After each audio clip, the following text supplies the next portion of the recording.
Senate की खाली नशिस्त पर शौकत तरीन के कागजात नामजदगी इलेक्शन ट्रिब्यूनल में challenge. Peshawar, daily Pakistan online. Khyber Pakhtunkhwa से सेनेट के खाली नशिस्त पर इंतखाबात के लिए मुशीर खजाना शौकत तरीन के कागजात नामजदगी इलेक्शन ट्रिब्यूनल में चैलेंज कर दिए गए। निजी टीवी जियो न्यूज के मुताबिक कागजात नामजदगी अवामी नेशनल पार्टी के उम्मीदवार अमीरजादा की जानिब से चैलेंज किए गए हैं।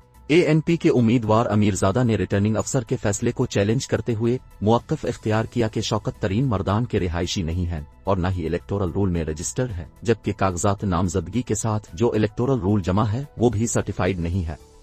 क्या जनरल बिपिन रावत के हेलीकॉप्टर को माओ बागियों ने निशाना बनाया? इंडिया में बहस छिड़ गई। दरखास्त में कहा गया है कि शौकत तरीन मर्दान के वोटर ही नहीं तो कैसे इस हल्के से सेनेट के सीट पर इलेक्शन लड़ सकते हैं, लिहाजा शौकत तरीन के कागजात नामजदगी मंजूर करने के रिटर्निंग अफसर के फैसले को कालअदम करार दिया जाए। वाज़ेह रहे कि पाकिस्तान तहरीक इंसाफ ने शौकत तरीन को सेनेटर बनाने के लिए अयूब आफरीदी से इस्तीफा लिया। मजीद कौमी